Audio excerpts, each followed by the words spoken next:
We are live. Welcome to the LongBox Paradox, episode 71, and very happy to be doing Die Volume 2, Split the Party. Gambit and I did our first LongBox Paradox on this and spent about 40 minutes on it. Loved Volume 1, and since we're in the quarantine pandemic, we have no new books. It seemed like the perfect time to dive into Volume 2 because actually, in the history of this show, we have not actually made it to a Volume 2 of anything. Ooh, so it's the first Volume 2. Yes. Eventually, we'll work our way back, I'm sure, Yeah. especially if the shit keeps going longer and longer. Yeah. We were supposed to have Dcomicqueen on, and life gets in the way sometimes. I think her state is on lockdown, too, and she has a lot of kids. So I will never hold it against her or anybody who can't make it on the show because that's just stupid. Yeah. But I wish her the best and whatever is keeping her occupied today. Would have loved to have her on. But you get myself, Jennifer, Gin and Comics, the ghost of Gambit, who his tattoo shop has been closed because it's non-essential right now. So any kind of help he can get would be great. And by help, I mean go visit his website, gambitsinc.com. He has prints for sale if you'd like to buy commissions. He has that. Drawn D&D characters. Any comic character you have, he has a wide variety. If you want it on a comic cover, going on there and picking out a cover you want to do. All kinds of options. He also has his creator-owned books on there. And again, support him, support art. Again, he's a comic creator, and there's a ton of comic creators right now that are in the wind. Mm-hmm. Like, everything is kind of just hanging there. Everything's stalled. Everything's kind of either, and my heart goes out to creators, as tattoo artists, comic book artists. There's a lot of people, especially I've been trying to do a lot of Patreon. So I know that a lot of artists, even tattoo artists, have like some Patreons, and you can support them for as little as like $1 to a month. And it may not be a lot to you, but it is to them. And don't forget, people can buy gift certificates. So even if your tattoo artist isn't working right now, you can buy a gift certificate for their shop. And I'm sure they'd be more than happy to follow up with you on a tattoo later on in the year. Unfortunately, his shop is closed 100%, so you can't even buy a gift certificate. Oh. The whole storefront's closed. Boo. Well, yeah. Maybe if like someone else's has a gift card option online, but yeah. Yeah, check around. Again, support the art. Like the artist of Nailbiter right now, since he had to cancel all his conventions, he has opened up his commission list, which doesn't happen often. So check it out. If you go onto his Instagram, you can find the info to contact his art agent. And he will put your name on the list and explain specifics with you. His commissions are actually pretty great, and it's whatever you want. Unless it's something that you created yourself, he will not do that.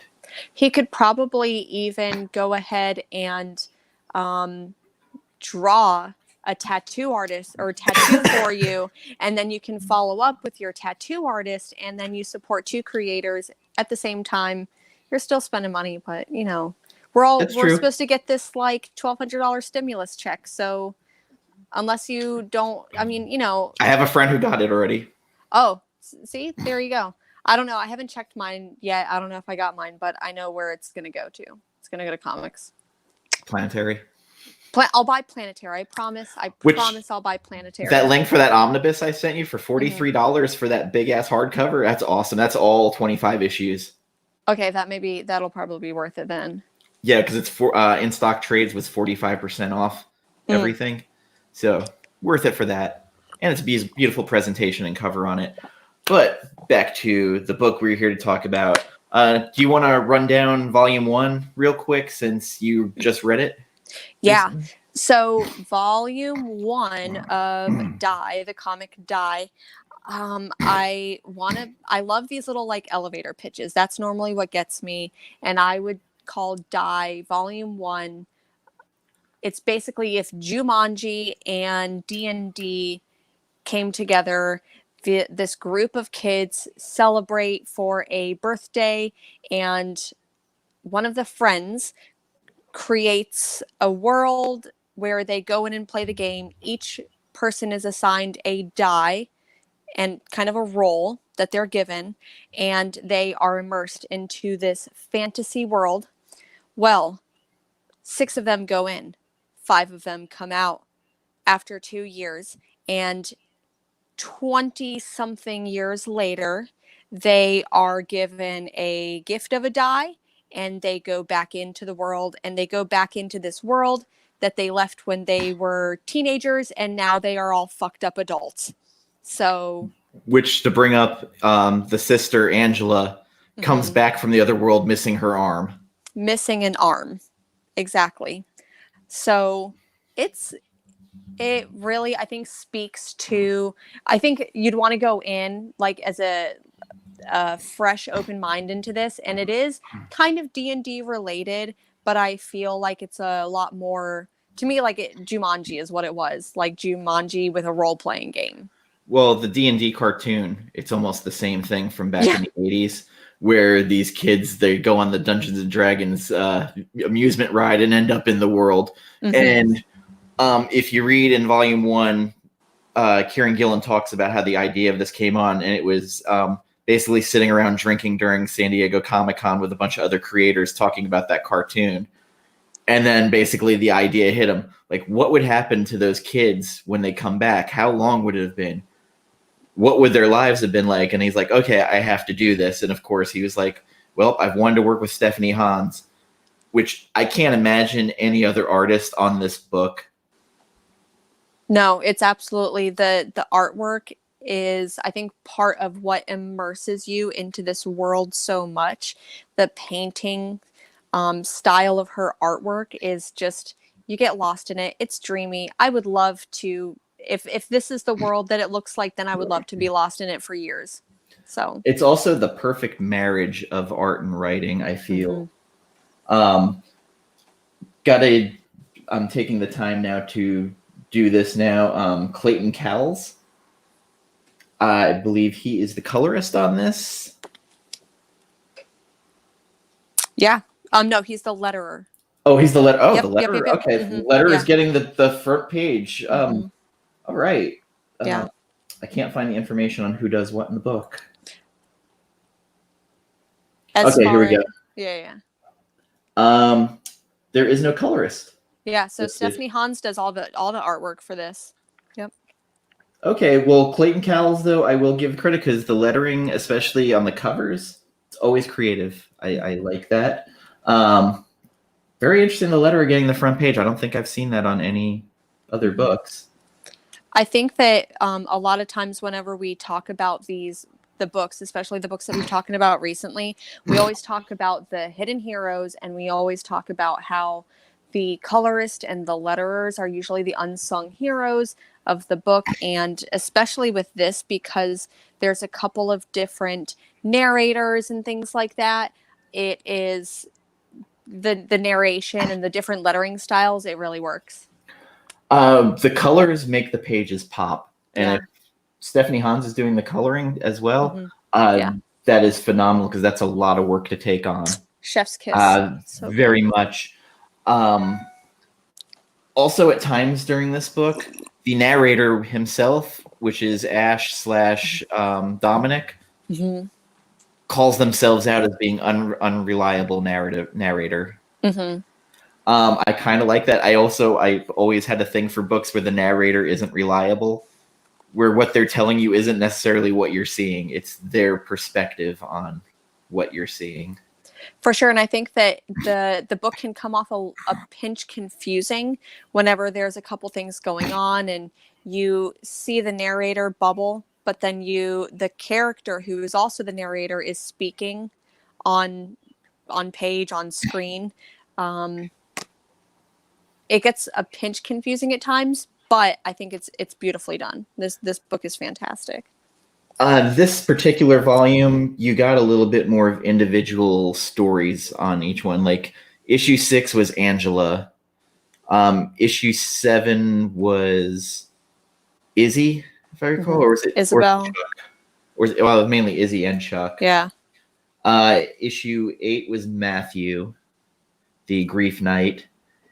9 was a whole other story we'll get to. Yeah. And issue 10, I'm not sure if it's an Ash story or not. I feel like it is, especially when I mean, it's all of them coming together, and I think that, or at least the storyline's kind of wrapping up, but then it's especially, I feel like it's Ash's story. I find Chuck to be the most confusing character. For sure, his character, because in this story, I feel like all of the other characters have been very consistent when it comes to there's a character in real life, and I'm using like quotation marks, like there's a character in real life, and then there's a character in the world of Die.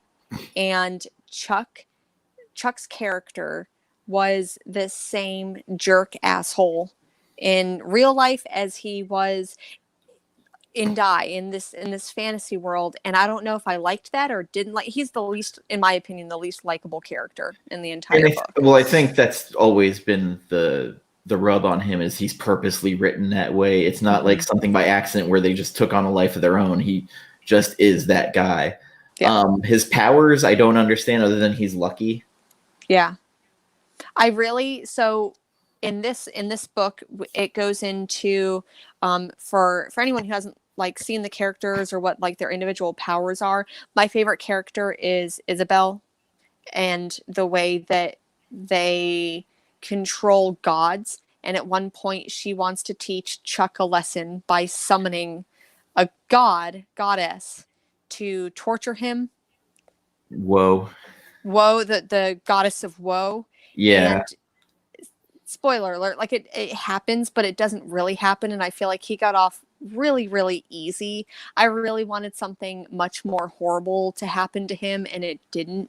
So I feel like, especially even when I play D&D, I feel like I love seeing character development, and I feel like I saw no character development with him. So like issue 6, the Angela issue, was fucking a gut punch. Like, my goodness, that puppy though. And I think even in this book, Stephanie Hahn says that she'll never forgive Kieron for this. Kieron Gillen, yes. Yeah, she'll never forgive him for that. Because spoiler alert, there's a puppy that goes away. And well, in volume 1, the whole reason why she ended up at the role-playing game with all of them for her brother's birthday was because her dog had just died, and she was just besieged with grief. And so Dominic felt guilty and invited her with them. And after coming back, he is guilt-racked still that he wished he had never invited her because it ruined her life. And it's one of those things. And of course, one of her stupid powers is that she can create this dog Case. But if she doesn't renew its fair gold, which goes away at dawn every day, the dog dies every day. So she is forced to make a decision in this book to either keep the dog or have enough fair gold to use all her powers and get them out of Glass Town, which they destroyed in issue 5, and now it's besieged by the wind-up Prussian soldiers and their giant mechanical dragon. So this book, I feel like, because in volume 1 we get introduced to the world of Die, which has Glass Town and then Eternal Prussia, and what's the other one that I'm thinking of? There's Angria, Gondol. So there's lots of like little areas of it, and I feel like in this one we get a little bit more immersed into those kind of. I loved this book, but my one thing is that I want this to be Lord of the Rings. Like, I don't just want the 2 volumes of this. I want there to be The Hobbit, and I want the Lord of the Rings, and I want the Silmarillion, and I want all of that for this. Like, I need 6 3-hour-long movies for this world. I feel like to explain all of it, because it could go into so much detail, and there could be the Bible and this history, and that's what I want for this book. So if you're out there listening, creators, I want it. Saul is now this undead creature. that they've now kept as their captive, and they're trying to get information. He's like, I'll let you ask me one question. And Ash is like, how did you create Dai? And he sits there for a minute. He's like, I can't tell you that. Ask me anything else. I can't tell you that. And it's interesting. And now he's like this half-dead monster, but he's still kind of got his brain, but he's a little bit more sadistic. Angela goes to the people who gave her powers, the fair. They took her arm. They gave her the dog. She's asking them to please take the dog, and so it's safe. They flip a coin. They say no. And she talks about her real life in the world, how when the crunch in developing a game happened, she never stayed on long enough and never got her name in the credits. Right when it was about to come out. Yeah. So she made the decision that this time she was going to see it through to the end. And she's hugging the dog when the sun comes up, and it goes away. She hacks the dragon. They make it out of Glass Town, and they land in Angria. They kill the dragon. And the Grief Knight, we find out his sword can eat others' grief, as it badmouths him and says that's all you're good for. Gotta love an intelligent sword that's also an asshole. Yeah. So they land there, and a fleet of horses come out to see who it is. And we find out, and this is a lot of cliffhanger moments, the person on the lead horse is Ash's son. Ash had some dalliances as a woman and got impregnated. There's a moment in this book, and I'm glad that they called it out. I don't know if maybe other choices could have been made, or if this was very intentional because they wanted to talk about it. But they do, obviously, when they go in, they are teens, middle-aged teens, and Ash was 17 years old. But I don't think that they give an exact age, but the person who impregnated her was older. And I don't know if they, like I said, I don't know if they specifically mention like an age of this person, but they do mention it. And I felt very uncomfortable reading it. Like, it just sounds like it was statutory rape is what it's inferring to. So that was very, very awkward. And the character later on calls out that he was created to specifically do this to young teenagers who come into the world or are in the world. So it was weird and it was awkward, but now he is under her control.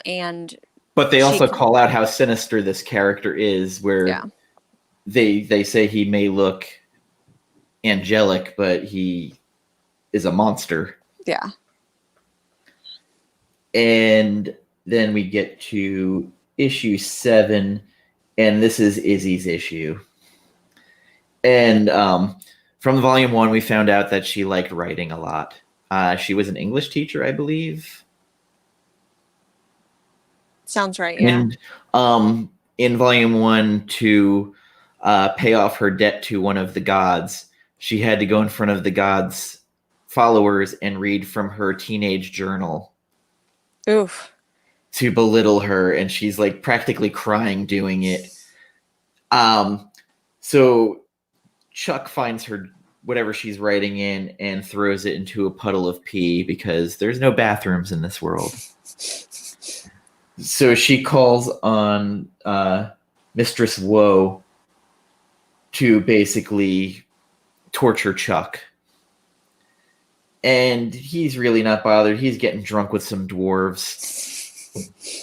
He wakes up with a hangover, which he said that he never has. And things just keep getting lucky. There's an elf queen they run into. And they find an oasis. What we later find out is Woe has led to a titan. Them coming upon a titan. The titan punched it and created this oasis. And Woe doesn't really play favorites. She's going to fuck with him, but she's fucking with all of them. And the Titan looks like something out of actually Attack on Titan. Yeah, big, angry, naked monster, like not clothed. And Chuck goes out and fights it. He said he was lucky. Hunter made meat for everybody. Makes a comment about vegetarians. Turning and getting their iron. Yep. Sleeps with the elf queen and starts talking about basically him being an asshole in the real world and his marriages, and how he was at dinner one night with his wife and he saw a couple with their 8-year-old celebrating the birthday, and he was like, I don't know if I ever want to stay with this bitch long enough for that, and just breaks up with her at the dinner table. And the interesting thing that almost makes him human, he's peeing, and Mistress Woe goes, oh, you're peeing blood. They kind of leave it at that. And Zamoma shows up, who is Ash's former lover. And he licks his lips, and we see vampire fangs. This is the father of Ash's child. So, vampire, lives forever, stays the same age. Now you can see how wrong everything was. Mm-hmm. So, like, how old is this person? And yeah. Then later, because it's inferred, obviously they have a child together, and then I don't know if they'll go a little bit more into this about the child and maybe the powers that they have. They haven't shown any powers from Augustus. Yeah. They just know that he is part god, part vampire, part paragon. So who knows? This next issue is all about Matthew and his relationship with the grief sword. And he is summoned, and there's all the other emotional spectrum knights there. And he has a choice of getting another sword, but the grief sword kind of talks him into it. He annihilates everybody. His grief is so strong that's his strongest emotion.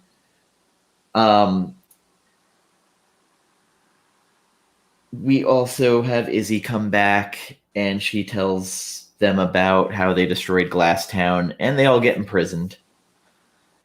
And we go into issue 9, which is the issue that has stayed in my head since I read it. Issue 9 also has, in my opinion, one of the greatest covers. For sure. Stephanie Hans just killed it with this cover of The Jailer, and I have a lot to say about The Jailer. I recommend also, if you pick up the issue or the trades, you read the research part of it. Yeah, that'll explain a lot. Yes. I'm trying to find the page here, the cover, because it is in here for cover. You just had it earlier. Oh, I know. We'll see. Okay. But I'm looking through these covers, and seriously, like, all of the variant covers are just absolutely fantastic. The Peach Momoko one for issue 6, I believe it was, with Angela, was amazing. Issue 9, even the B variant by Emma Rios from Pretty Deadly, which you haven't read. Pretty Deadly. I think, in my opinion, for the Kelly Sue DeConnick books, it's one of the more interesting because of the supernatural element of it. The focus. Yes. This is volume 9. If you can see it, I know that my lighting isn't very good, and it's a dark page anyways, but it's beautiful. It's desperately a tattoo I want. Yeah. I have a lot of feelings about Kelly Sue DeConnick, and I love everything that I've ever read by KSD, but Pretty Deadly for sure is one of those where I think that the arts, that blend of art style and all of that. But yes, Emma Rios's cover, variant cover for this was fantastic. So issue 9, they're all in these glass tube cages. They've taken Ash's voice away from her so that she can't influence. And we meet the jailer, and the jailer, she walks in, she's like, they were talking to Saul, she's like, this is a topic which I may be able to provide a little context. I am aware of the wants of this place. And Izzy's like, no way. You're Charlotte Bronte. And she goes, I pray not. I sincerely do. That would be the worst of things. Yeah. And we go into the tale of the Brontes. and how their father had brought home 12 toy soldiers for them. And as he left, the four siblings kind of started creating their own fiction and worlds. And it's kind of said what they created. What they're responsible. They called it Scribblomania. And for Emily, then Branwell and Anne, it was a happy time. We were genies twisting the world, peopling it. Emily made their own. Anne and Emily made the world of Gondal. Branwell and Charlotte wrestled over the fate of Angria with her Zamoma and his rogue. It's magic and romance. Hers was magic and romance. His politics and war. So Zamoma was basically her fanfic. Yeah. And she was a 16 or 17-year-old girl. So Zamoma constantly was seducing 16 to 17-year-old girls. And that's what he was created to do. And that's what kind of makes it this weird character. And basically, they start talking about, we all had our secret worlds. Now we would have this mortal one. Ambition is but a small crime, but it is one whose nature leads to larger crimes, which kind of goes into what happened with Glasstown. And they talk about how Charlotte became a teacher, and she had distanced herself from the world of Angria. And then one day, while outside with the kids that she was teaching, she glanced up and saw a vision of Zamoma's wicked, beautiful face on a green field, and it lingered for seconds and it left. And she realized if they were to live, they had to leave that world behind. And as she talked to her siblings, her brother became a drunken mess, and it consumed him and killed him. And one by one, she was destroying all of their writings to make sure it never existed anymore. And it consumed one after the other of her siblings. And in Kieron Gillen's notes, he makes a comment that in Jane Eyre, the brother in it was basically a substitute for her brother Bramwell. It shocked the shit out of me that he took these literary figures and then turned them into the characters of this world. And basically the jailer is an echo of Charlotte Bronte, and there's echoes of her siblings there in other places. And she talks about how she basically is her brother's keeper in the jail. We haven't seen him. We don't know what he is. But basically the world had to have 6 children be consumed, and that populated the world. And I am so fascinated by the take on this. Like I remember reading it, I closed it, and I was like, holy fuck, that was brilliant. They made me care about the Brontes, which literary wise, I never cared about the Brontes. It just never was for me. And then I immediately picked the book back up and read it again, which I never ever do. But just the whole concept, and I had that Kieron Gillen's brilliant. Like I never would have seen it going here, and for it to go there, and Stephanie Hahn's art inside, just beautiful. She was born to draw these characters. It's her calling. Whenever reading that, with adding a literary figure to it, I got the thought of, because I know that we got introduced to some other like figures, but I'm curious if adding Charlotte Bronte, is that from the beginning? Was that because it's very self-contained. It's not like we see too many strings of that like go anywhere else. So I feel like that issue was a really cool like homage to her and that family, and it made me want to go and research, like, did this actually happen? And like you said, like, I've never really cared for Charlotte Bronte's writing, or like any of the siblings. I've never really gotten into that style of writing. But then reading that, I'm like, I want to go and see, like, was this an actual historical thing that I can look at?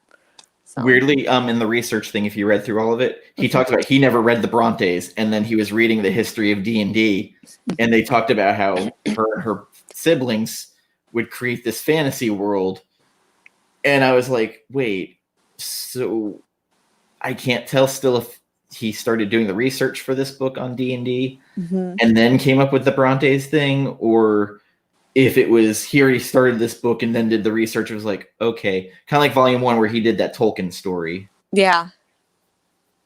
Still had the damn eagle in it. I hate the eagle. I'm not gonna lie. That point of contention for all of us. Very much. And just because I can, Tom King could never write anything like this. I knew it was gonna happen. I was gonna work it in.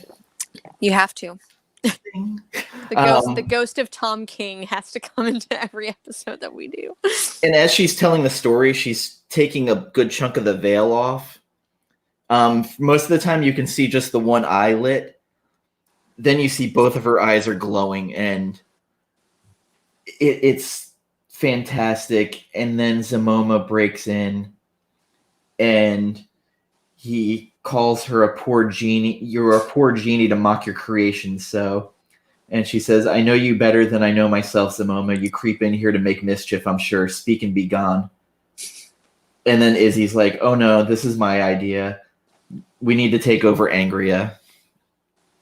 And he frees Ash's speech, I guess would be what I put something on her tongue to make her able to talk. And she takes possession of the jailer and frees herself and Izzy and leaves everybody else locked up and leaves. So the party is split yet again. Mm-hmm. Like right when they had gotten like back together. It's very interesting, and it's again, this was like the most fascinating issue of almost the whole run. For me, it had a little bit of everything. And there's even like a little bit of an art style change, because it goes, I think, from the watercoloriness of Stephanie Hahn's work. Like, it's very watercolory, but then it goes to Charlotte Bronte's, and the art style was just more line work, like more detailed line work, which I thought was really cool. That was a really interesting choice.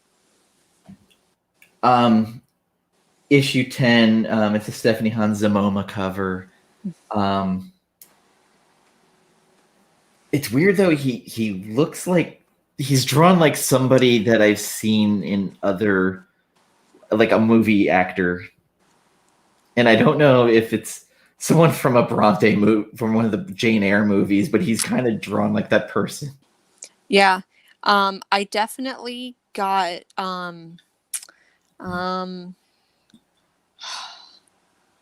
like, I don't want to the Anne Rice movies. Was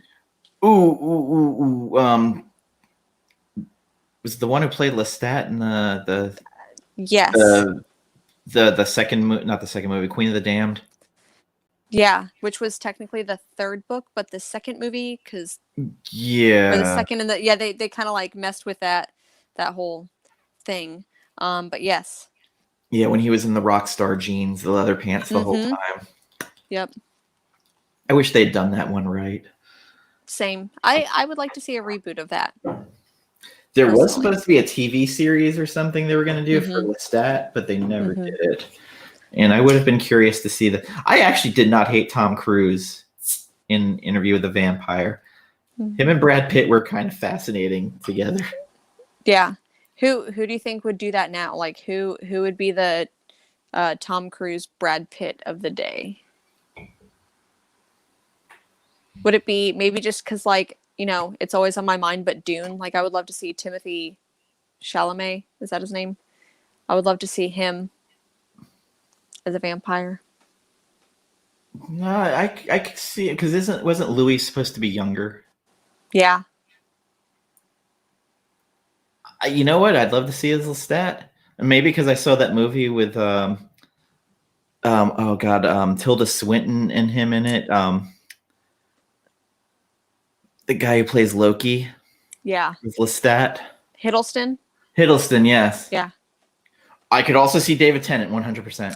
Ooh. Yeah. Because he can For play sure. over the top, especially in that Fright Night remake that they did. So issue 10, we get what happened to Ash and the romance. Why Izzy kind of hates Ash. And there were times where after the fact, Izzy made comments about Ash's sexuality and the gender identity politics, which I am kind of amazed that this book, while having it out in front, never really ever talks about it. No. Chuck brought it up briefly once, and that was it. I think that when we first in volume 1 get introduced to Dominic Ash, I think that I immediately wanted to read Ash's character as transgender, but I don't feel like in the real world that Dominic identifies as female.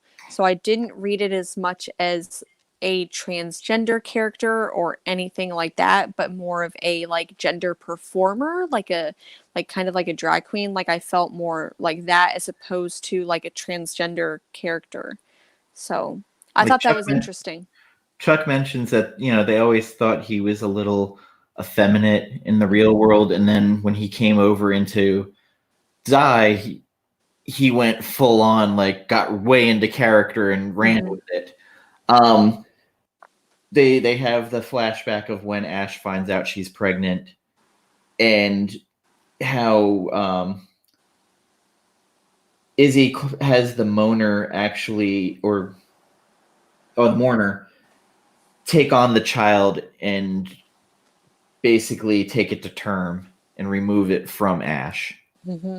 So yes, it's a vampire and a Paragon's child. It was also carried to term in a god. So they never really talk about what Augustus has. Ash's hair, like just pale white. Yeah. And in this comic or in this issue, they also talk about a parallel between, because in the real world, when the characters were in the real world, Dominic couldn't talk about any of the experiences that he had, so he couldn't talk about his experience as experiencing it as a pregnant woman. Yes. Ash in the die world.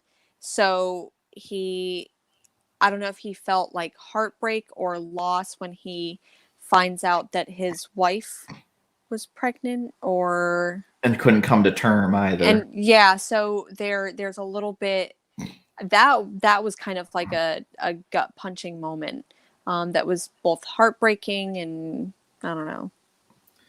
It was interesting because again, he carried a child, and then it's the weird thing of I can't have a child now, and then apparently his wife couldn't have a child either. We see a throwdown between dictators. Yeah. Which is an interesting fight. He made one of them their blood catch fire. And they keep them in chains in that world, the dictators, where there's a few rogue ones, which he's considered. And the coloring, the panel style during the fight is phenomenal. It's mostly red and blacks. Interesting because it goes to panels, but then totally open space outside of the panels where they're showing some of the fight happening. Then we go into the flashback of the pregnancy. She frees Augustus because they kept him prisoner. and there's kind of a touching moment of them touching heads and like kind of embracing. And she immediately goes and uses her dictator powers on Zamoma. And he was just like, "Oh, sweet Ash, why?" And she says, "I was 17, so was Izzy. You seduced her and broke her heart for no reason at all. You know what you did to me." And he says, "You wanted it." So now we're going into he may have raped her. I think it's very, very clear that yes. She goes, "You shouldn't have. One of us should have known better. I am what Charlotte wished. I am what you all wished." The ravisher of 17-year-old girls, crafted by a teenage girl. Whatever happened, you wished for. And she's like, "Do you think this is arguing against me putting you on a leash? Yes, you are what you are, Zamoma. That's why I did it. I need higher status in public than just a tame dictator. You'll make me your queen." So she's basically gone evil queen now. Chuck comes in drunk as fuck. Frees the others. They all vote to leave Saul. And the jailer's like, says something to him like, "Oh, I do not think it is because you are so fond of my company, little master, that you stayed." And he goes, "Oh no, it's better to split the party 50-50. It's way more compelling." And they show Izzy marrying Zamoma and Ash, and she sends him to find the others. And she's leaving. Izzy goes, "You said try not to hurt them." And she's like, "Well, we have to be careful. And if any of them get in the way, you don't get to save the world. This was your idea, Izzy. You can't have the moral high ground now." And Izzy ends by saying, "You do know the evil queen never wins, right?" And they show Ash in the most evil fucking picture on the throne. The dictator flames coming out of the eye with the burning heart. And she says, "Watch me." Watch me. This point, I feel like I loved the character development, and I loved the the arc, and seeing. I feel like this is one of those moments where we see Daenerys on the throne, like with Game of Thrones. Through the whole series, we see her, and she's the protagonist, and we love her. And then we see this complete descent into madness and like power hunger.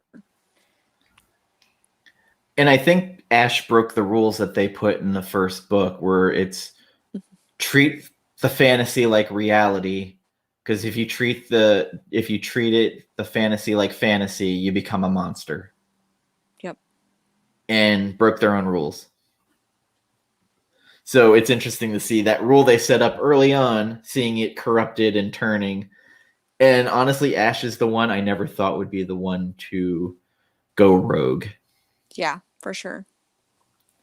So now you have Matthew, Angela, and fucking Chuck. Of all people. Yeah. And Gambit, when we did our book club for book one, we said that every time we've played D&D, we've all known a Chuck. There has always been a Chuck who fucks the game up or is completely unreliable. Oh, are you Chuck? I'm Chuck.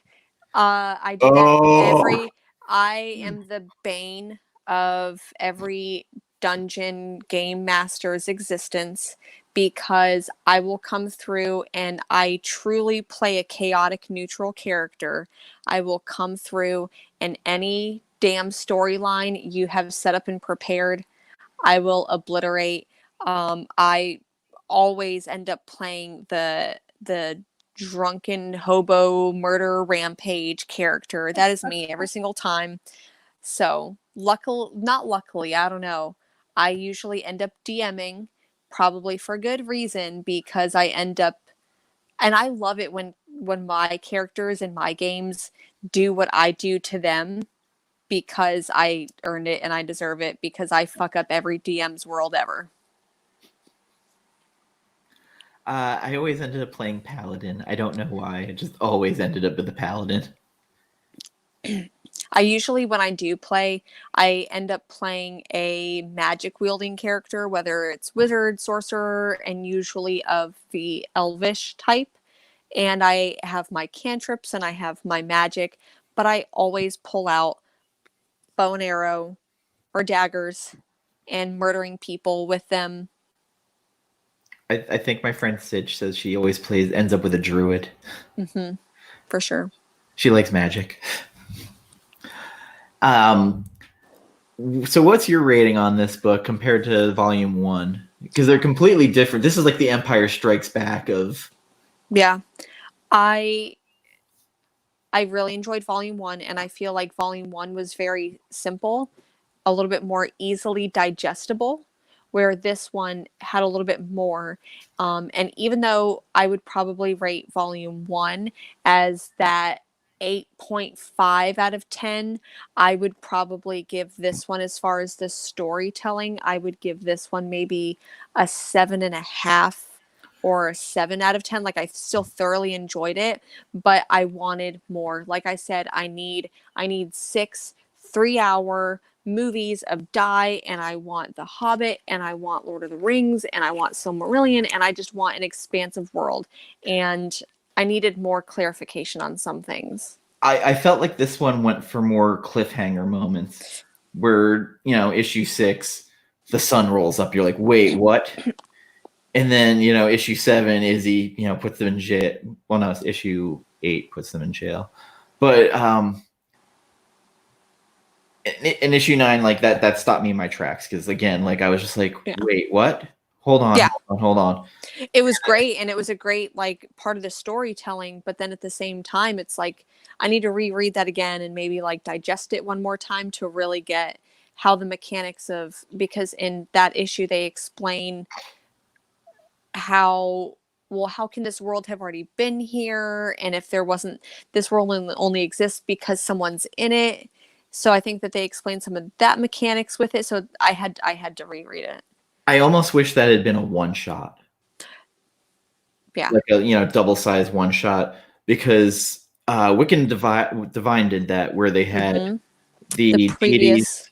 Yeah, from like Mary Shelley was one of them, and other like weird characters, and I kind of wish it had been like that.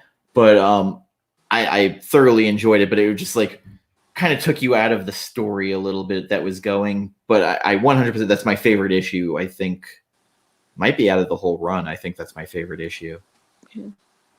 I really loved it. As far as I definitely had Volume 1 just because the flow of it and the pacing of it was really on point, where I think I had it as an 8. This one, 7.5 probably. Again, the pacing just didn't hit me as well as, and not to say anything about the art pacing or anything like that. It was just the story kind of, it's not that it didn't flow, it just at points it kind of felt like it slowed down. And like the Chuck story took me out of it. And again, I felt like I got nothing. I feel like I needed a pinch more with that. Yeah, there just wasn't enough. It was more about just him being an asshole. Yeah. We kind of already knew that. The Matthew story had a little bit in issue 8. Nothing hit me as hard as Angela's. Angela's hit me real hard. Issue 9, again, I can talk forever about that issue, and I'm not going to, but 100% read the research pages in the end, because Kieron Gillen, if you, in Volume 1, read the stuff about what he did reading the Tolkien stories and about Tolkien's life, he did a lot of fucking research to do that issue. And as much as I didn't love it, I appreciate all the work he put into it. Yeah. And for him to find this little thing about the Brontes and turn it into this full issue, it's brilliant. It really fucking is. And again, it, like Jen, I was like, okay, like I might need to kind of read up more on the Brontes. Yeah. Just to kind of find out, like, I'm not going to read Jane Eyre again. I might watch the movie. No. Because I had to read that in middle school. And yeah. As a prepubescent boy, it was not for me. I mean, I haven't read it since hormones have calmed down. Just read the Cliff Notes. Just read the Cliff Notes. Do they even still make those? I remember at Barnes & Noble we stopped carrying them. We got Spark Notes. You know, I'm sure there may be something like that exists, but I feel I'll like just go to a wiki. Wikipedia. Just go to Wikipedia or find a good YouTube video for it. I mean, there's Wikipedia, Wiki of Ice and Fire. There's got to be one of like for sure. Bronte's whatever. Brontepedia. Or whatever their character might be. Definitely, for me, the book is still a buy. Mm-hmm. Again, it is a trade that you should be able to get. If your LCS does not carry it, if they're still open, you can probably either have to prepay with them to order it or put down a deposit and order it. And they will order it for you. I don't know when they get it since Diamond is closed. If they don't have it. I think that some stores may still be getting like some things, maybe just not new issues. But I think that this one should be readily available. And especially we're in quarantine right now. So like Volume 1 and Volume 2 are like a good weekend read. InStockTrades.com, which I had sent the link to Jen today. They have 45% off their trades right now. They have a very healthy stock in too.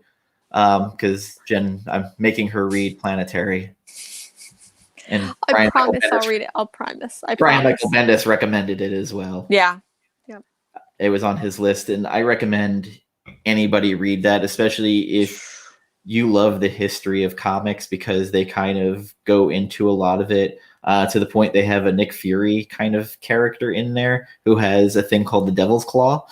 It's kind of awesome. He also freezes Dracula's nuts and kicks him and breaks him. Just a great series, and it's only 25 issues. It's very, very digestible. So very contained, yeah. Very much, and it has a 100% ending, and it was satisfactory, which you don't get a lot of that. Yeah. I also saw Chew is coming back. Is it Chew?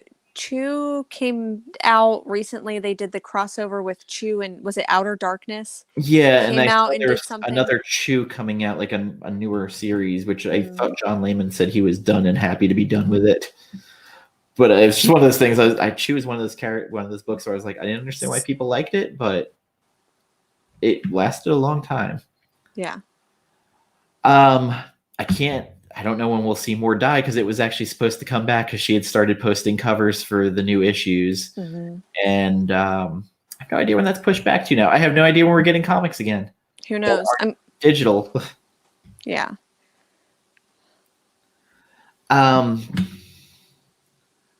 Again, if you're not following Stephanie Hans on Instagram, follow it, because she puts her work in progresses on and always shows all the covers before they come out. Mm-hmm. And she's just a fantastic artist and worth following.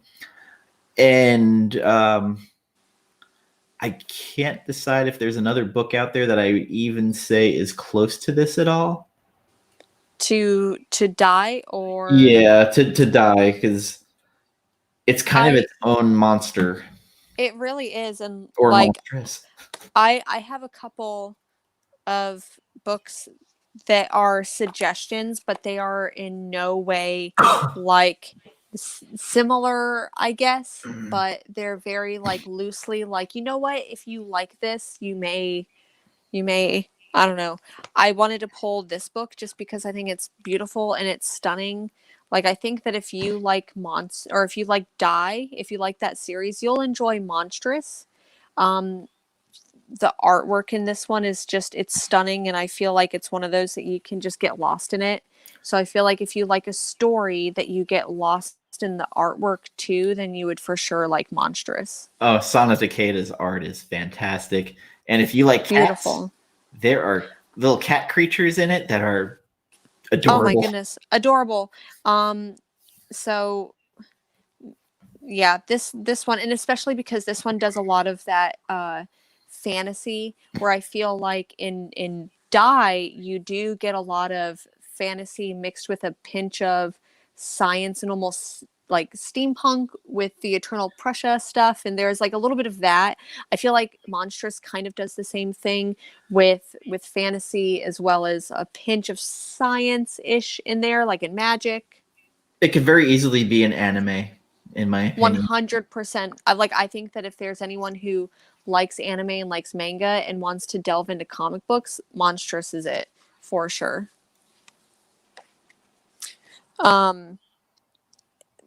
Die is a very heavy read, and I feel like it's very emotional, and I feel like if you need a good pick-me-up, Lady Castle was really fun. It's done by Boom Studios, and I don't know, this one, it has that like fantasy sword and sorcery type stuff, but it's a lot more fun. So if you need a pick-me-up after reading Die, this one would be it. I've got one more. I would also have Sleepless. I would put that in there just because if you want a little bit of like a weird world, but where the guards of the princess are these knights called the Sleepless. Yeah. They basically don't sleep until they do fall asleep, and when they fall asleep, they're basically put out of commission. Leila Del Duca, fantastic artist. I forget who the writer is on it, unfortunately. Yeah, I'm gonna have to think about that. Worth picking up though. Yeah. 100% in my opinion. If for no other reason, Leila Del Duca's art, very intricate story, kind of about political intrigue a little bit. I would also put Once and Future on there if you want a little bit of that Arthurian swing in there. Sorry, I interfered. Oh, no worries at all. So one more recommendation that I would have, just because it's, if you want that D&D style adventure, but because Die has a little bit of science in there, you see a little bit of like a cyberpunk influence in there, but I feel like Rick and Morty, Dungeons and Dragons was really fun and kind of adorable. Morty has a crush on a girl who's into D&D. She like works at a shop or something like that. So he's like, "Hey Rick, teach me how to play D&D." And Rick's like, "You want to play D&D? Let's fucking do it." And so they forget Swifty. Yeah. And so this one it's just fun. So I think that if you like this, you're gonna enjoy this. Did they get the McDonald's Szechuan sauce? Yeah, I don't know, but hopefully we're getting more Rick and Morty in about a month. So I've been hearing that for like a year. Yeah, I mean, we got the first part of the season a couple months ago, and then the second part of the season is, I guess, coming back in May. So we'll see. I just want the Council of Evil Ricks. Did you watch The Lighthouse? I started it, and I was in the middle of putting up paintings, and then I needed to focus on it, and then I just didn't. So I'm like, let me go ahead and wait. So I'll probably either watch it tonight or tomorrow morning. That is a movie you really need to focus on, because I keep missing stuff. I've watched it 3 times, and I keep missing stuff because I went to the wiki where they're explaining the end. I was like, wait a minute, I didn't see that. Yeah. So I was literally like 10 minutes into the movie, and I'm like, this is a little bit slow. I need to pay attention to this. Let me stop doing the little shit around the house that I'm doing and then watch this. I started watching the Blade Runner Final Cut. Oh, okay. Because we talked about it yesterday. I was like, yeah, this movie is fucking slow and long. Like, why is everybody complaining about 2049? It's the same fucking pacing. 100%. And there's a lot of not mixed storyline. I don't know. There is kind of like the mixed storylines, and you see a lot of different characters, but yeah, for sure. And again, like, this is a movie that they had to cut so much of out. There's 9 fucking cuts of it. Yeah. But I started getting angry. I was like, what are these people talking about with 2049? Like, it is just as long as this fucking movie. So speaking of like comics, so Blade Runner 2019 came out as a comic book last year. I picked up the first issue, never finished it. Should I be reading it? The first 2 issues were better than the rest. Like, to be honest, I wasn't gonna pick it up, but I was like, oh, that art germ cover is fucking phenomenal. Yeah. I'm gonna pick it up. I wish it could be better. The same with Robotech. They made a Robotech comic, and like my childhood was Robotech, Macross. I used to get up at like 5 a.m. every Saturday morning to watch the cartoon in New York, and I'm reading it going, like I want to like it, but I'd rather watch it than read it. Yeah, it's tough. I think that I get overwhelmed when I think about all of the remakes. Like Game of Thrones is one of my favorite series. It was, minus the final season, one of my favorite shows. I still haven't bought the final season on Blu-ray. I just can't do it. Don't. But it came out as a comic book, and I feel like if I watched another reiteration of these stories, I need the final books. That's what I need, but still waiting. 10 years. Still waiting. Yeah. I'm hoping this coronavirus doesn't kill him, or at least gets him secluded enough to finish at least, because there's still another book after this one, The Dream of Spring, to come out. And I can't do another 10 years. I'll be 70. Yeah. No. Well, figure I'll be 45 probably when it comes out. Yeah. So 55 by the time the next one comes. And then I'll be doing that meme. I've waited 80 years. Like, it was 20 years. I had just started at Barnes & Noble when, in 1996, I believe, when the first one came out. I think that the first one actually came out the same year as Harry Potter. Sounds pretty close, pretty right. Yeah. 96, 97, but yeah. Oh boy, I've spent too long in that bookstore. I've seen them cut, rise, and fall. Which, who knows if Barnes & Noble is going to make it out of this now, being closed. To be honest,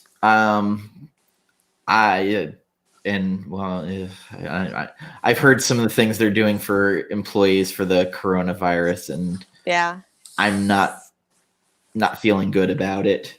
No. But then again, this is the same company that when they were telling me my store was closing, the HR guy was making fun of my Dune tattoo. Oh, nice. Because he goes, oh, well, you have Fear is the Mind Killer on your arm, so you should just use that as your motto since, you're going to be jobless soon. I was like, oh, wow. Nice. And this is the regional HR guy they sent to our store to talk to us about our options afterward. I was like, dude, nice. It's from a fucking book. Like, out of all people, well, I mean, but that's the thing about people who end up working in like corporate environments like that. They usually, I don't think that they actually have a pulse on the industry that they work in. A lot of times there's a huge disconnect between the people who work at, store level and the people who work in corporate. So I haven't spent a dime in that store since I worked for them. Yeah. Mainly because my discount card for life will not work online. And the closest store to me is 45 minutes away. Yeah. That's still open. I just moved to this city, and I don't even know where there is a Barnes & Noble here. So that's for the better. No, you have Pals who also treats your employees like crap. Yeah.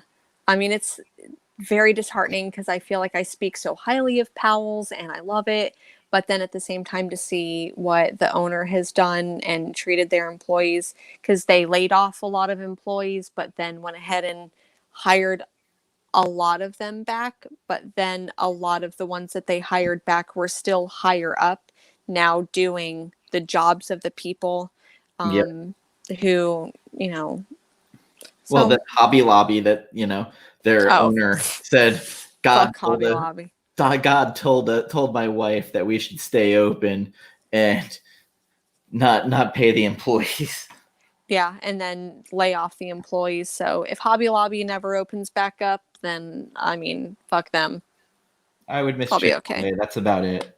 Oh, fuck Chick-fil-A too. I love the waffle fries. I'm not gonna lie. I love the waffle fries. I'm a very simple person. That's the one simple thing I love from that place.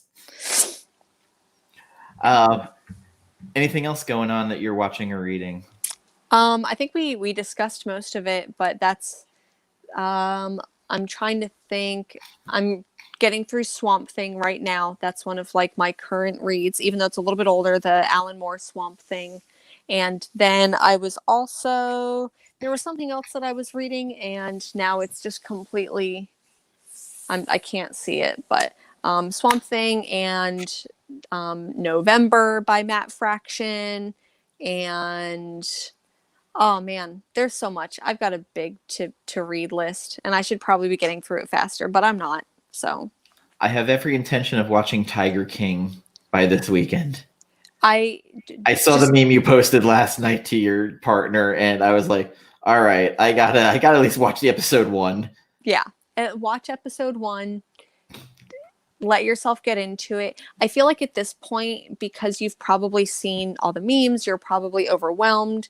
You probably know where it's going. Like Carol Baskin's a fucking bitch. That bitch Carol Baskins. So, that's what I keep getting out of it. To me, like, and I consider myself like an extremely like open person, like queer culture and poly culture and all of this stuff. Like, I get it. I think for a lot of like, normal people, I feel like the fact that they're queer and in an open relationship, like that wasn't the weird part to me. The weird part to me was all of the other stuff. So I mean, I just remember looking at the one guy with the weird mullet who looks like Hulk Hogan going, yeah, I think he is like Joe Dirt and also liked Siegfried and Roy. Yeah. I can't make it out. It's an interesting combination. Without watching it, that is exactly it. And I feel like it does kind of like it's a roller coaster. There's a ride that you're going to be on while watching it.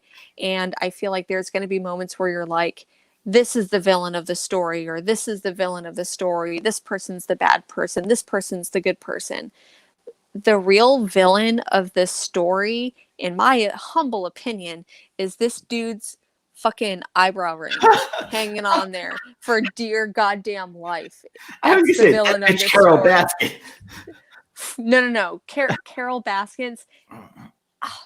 Let's do an episode on Tiger King, maybe, because I have a lot of feelings about this, because I have a lot of feelings about a lot of things, but I don't think that she's the villain of the story. It's that goddamn eyebrow ring. I did get good news today. Well, not good for her, but Cydia texted me that she has plenty of time coming up because she's not going to be working. Okay, so she can come on and we can talk about all the things. Yes. I imagine she wants that Scott Pilgrim episode to happen now. 100%. I feel like it's going to end up turning into, I think, my me projecting it on my bad relationship. No. I think that my prediction for this episode, if we talk about Scott Pilgrim with her, it's going to turn into a Scott Pilgrim / Snot Girl episode. And I'm here for it. I'm here for it. So I think that you should read further into Snot Girl if you're going to talk about Scott Pilgrim. I'm up to date. Okay, well then. I never stopped reading it because I like Leslie Hung's art, but I don't necessarily love the story at times where it feels a little repetitive. But I'll save that for the stream. Yeah, that hot take opinion. I will never have hotter hot takes than Cydia. Oh God. I also, while everybody's in quarantine, if you want to watch something that will make you fucking drive your head into the wall, watch the Bundy tapes. And how fucking incompetent local police can be with this dude, and then watch the Zac Efron movie. What the hell was that movie called? Just look up Zac Efron on there and Bundy, and you'll find it. He's actually fairly good in it, but you got to watch the Bundy tapes first to appreciate some of the scenes in it with the real Ted Bundy. Mm-hmm. And I know I'm telling you to watch a serial killer thing, but this dude is he's in jail and he's still like a fucking egomaniac. And he literally probably still doesn't think he's dead, but I mean, he still probably didn't think he did anything wrong. For sure. But the way they talk about him escaping prisons that he escaped from, and he escaped quite a few times. It's really worth watching. I think it's 4 parts, an hour each. And each part will make you start scratching your head going, how the fuck do they keep fucking this up constantly? Like putting him in a jail cell where they forgot that there's a fucking vent up above the wall that he went through. And then there's bars so fucking wide that he was able to starve himself and go through and walk right out of the fucking jail and then hitchhike. And he hitchhiked all the fucking way to Michigan. Got scalp tickets to a bowl game there. Enjoyed himself. And then hitchhiked to Atlanta where he stole a car and drove to Tallahassee. And then killed 3 or 4 women. It's fucking mind-bending. Like, just how incompetent everything was. For sure. And just as a reminder, if anyone is going to watch this show about a serial killer, rapist, serial killer, murderer, he's not a thirst trap. No matter how cute the actor playing him, these serial killers are not thirst traps. Do not come at me with you want to fuck or be fucked by a serial killer, because that's where you draw the line there. Like, watch it, have fun, but they are not thirst traps.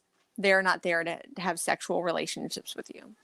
Ooh, and just added to Shudder, I believe today, Cursed Movies, where it's 4 parts going over movies that they feel were cursed. Ooh. Poltergeist 2 or 3 was one of them. So there's a whole episode just for that movie. So they just added that, and I'm always interested in fucked up movie productions because there are quite a lot of them. If you've never read about what happened on Twilight Zone, the movie, go ahead. There was a bunch of children killed. An actor was beheaded. Oh yes. And that's on Cursed on Shudder. I don't know if that's on Shudder. Okay. Cursed Movies on Shutters, but I don't think they went into Twilight Zone the movie, but that was one of them.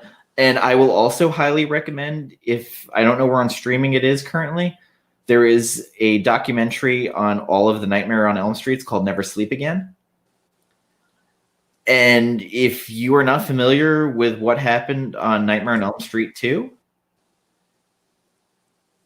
it is 100% worth watching just for part 2, because they had a gay closeted actor, and the writer decided to turn it into a very homoerotic movie, not really knowing that the actor was closeted at all.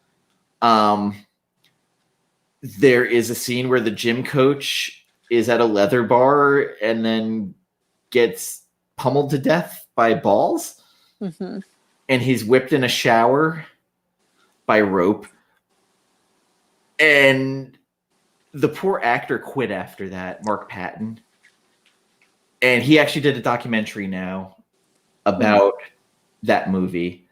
But in Never Sleep Again, they go into it where nobody working on the movie realized what they were making. And, you know, the actor was like, I saw a video of myself dancing on a bed in a gay bar when I was in there. And he's like, I had to kind of hide my face because I didn't want anybody to recognize. But he quit acting after that. He was so embarrassed from it. And there's so much subtext in the movie, and it is they had actually a list of the most gay horror movies, and it's literally top 3, like every time. Yes, for sure. One that kind of surprised me, because I think that Shudder does have like a queer movies, and I completely forgot they put Hellraiser on there. Because Clive Barker. Clive Barker is very, he's a little all over the place. I remember Rawhead Rex, there's a scene where Rawhead Rex decides to baptize a priest and pisses in his mouth. That is a scene from that movie and book. But go on. Oh,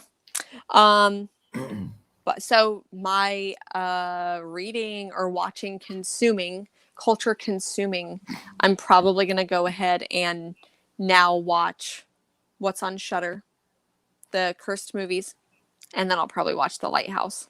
So it got bumped down. And then I also have that movie You're Next I discussed yesterday on my Vudu or Movies Anywhere, but it's on one of those. So that'll be like on that'll be so. I thought about watching Zombieland 2 today, but I didn't get to it. Yeah. I keep wanting to. I did watch Knives Out again. I really enjoyed it still. I still haven't watched that one. It's got a great cast of actors in it. Also, like, it was nice to see Rian Johnson succeed after Last Jedi, after getting hammered after it. I also got in the mail today Rise of Skywalker, which I have not watched since the theater. I will probably watch the behind-the-scenes stuff. I want to see if they explain why Rose Tico is just like they're going, "Hi, guys."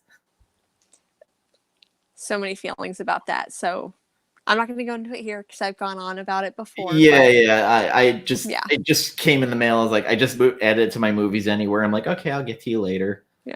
Even if it's in 4K, I don't think it'll add much to what I already saw. I kind of have my feelings on it already. Yeah. And I have no idea what other movies are coming out anytime. What world are we even living in now? I do have a recommend for a horror movie that's not really a horror movie that I really enjoyed, though. Ready or Not. Fucking fantastic movie. It surprised me because the trailer showed it as one thing and it's a complete other. So apparently this wealthy, affluent family made a deal with Satan, basically, that whenever they add someone to the family, they have to kill somebody to keep their power and affluence. So there's a record that they play, and for 24 hours, they have to kill this person. So this guy brings his soon-to-be, he gets married and brings her back to the house. And the family's like, oh, we're going to play this game. And they start hunting her around the house trying to kill her. And she is such a badass final girl.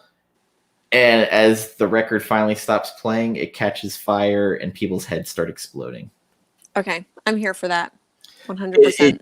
You totally think it's one thing, and then you start watching, you're like, wait a minute. Wait. Whoa. So that was great, and I keep hearing great things about The Hunt. I haven't watched it yet. I'm kind of down for it. It kind of sounded like it was almost like the very first Purge, which I was here for Lena Headey banging that bitch's head against that table. Have you, I think that we talked about it briefly, Satanic Panic. I didn't watch it yet. Okay. I went into it with an open heart, knowing that it probably wasn't going to be a great movie. And I got all of maybe 30, 40 minutes into it, and it just fizzled out. And my personal opinion is... I figured so. Don't. There was a movie like that I watched called Hellfest. Because I'm down for an amusement park with people getting killed. And I was so bummed watching that. Like, it just had no soul to it. Yeah. Now, a movie I will recommend that I think you could find on Shudder and other things, Repo the Genetic Opera. You know, I watched that movie like, 13 years ago when it first came out. And I'm like, Paris Hilton? Really? Like, come on. Ogre from Skinny Puppy, Giles from Buffy the Vampire Slayer. And man, and so that's one of those movies that is, I keep hearing, has become a cult classic. And I remember not liking it when it came out. It's not good, but it's entertaining. And I feel like I should go back and watch it because, like, recently I feel like this surge where people are like, oh, it's a cult classic. And I'm like, what the fuck? How is that a cult classic? A movie I fucking adore that's on Amazon Prime Instant, and in the Apocalypse. It is a British Shaun of the Dead like musical, with teens battling the zombie apocalypse on Christmas. Hmm. And it's a full blown musical, and I'm entertained to no end. The music is catchy, kind of like the Buffy Once More with Feeling kind of musical to it. There are zombies getting killed with lawn candy canes. I was totally down for it. It has catchy music that I found myself humming afterward that kind of bugged me. It earwormed me. Even the trailer earwormed me when I first saw it. And it took 3 years for me to see it. So it was also I had to hunt for this fucking movie. And now it finally popped up on streaming. But I was really entertained. Can I be, this is a safe place, right? Can I be open and honest about something? Sure. I fucking hate musicals. I hate musicals so much with a passion. I usually do. I mean, outside the ones that you kind of know are a musical, like the Across the Universe. The last musical that I even remotely enjoyed was Sweeney Grease. Todd. Oh. Grease. What the fuck? No. It's a musical, is it not? It is, but Sweeney Todd was like the last one that I even mildly enjoyed. I hate musicals. I can't with them. Since we're in the safe places, I hate fucking Tim Burton. I hate Tim Burton movies. I did not like Nightmare Before Christmas. I thought it's overblown. People love it way too fucking much. I feel like it is a classic. I see that was one of those like it's the house that Hot Topic built Hot Topic. Yes, 100%. Like kids these days, this is going to be my kids these days moments don't understand that like you get your memes for free on the internet, where grown-ass adults like me had to go into Hot Topic and buy my dumbass bunny memes 20 years ago. And I don't know. It was back with Hot Topic. It was only Nightmare Before Christmas, and that was the only thing you could buy in the stupid bunny memes. That was it. I think the last thing I liked by Tim Burton was the Headless Horseman, Sleepy Hollow. Oh, yeah, that was a good one. I mean, Ed Wood was great also. I really enjoyed that. See, I like Tim Burton, so, or at least don't hate Tim Burton. I wouldn't say hate. I just feel like he's kind of a one-note director at this point, where I'd love to see something different out of him, something out of his comfort zone. What about, like, what was it, Big Fish? Didn't he do Big Fish? Was that him? I don't remember. I remember Ewan McGregor. That was the only selling point I really remember of that. Oh, that is interesting. I don't know if he is Big Fish or not. I will have to research that. Yeah. To be continued. Yes. Yeah. So we're at the almost. It's almost bedtime, probably. For someone. Did everything just freeze? I think you froze. I don't know if am I closing this out tonight? I guess I'm here by my lonesome, closing it out. This is Jennifer.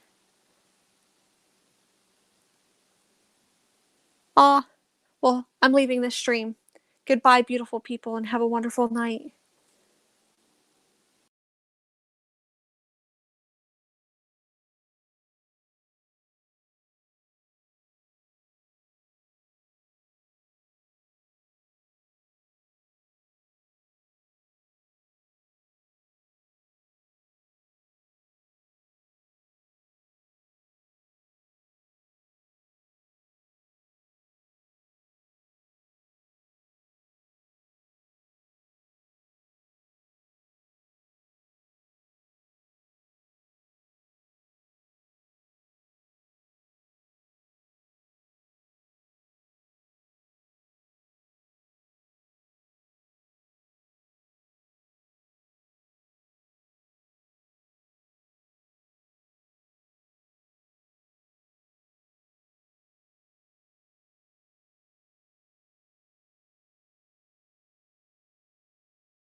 Okay, sorry guys, the StreamYard's having issues, so I'm ending the stream now. Thank you for everybody joining in, and take care.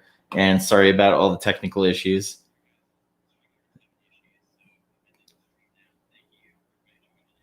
Take care. Good night. Goodbye.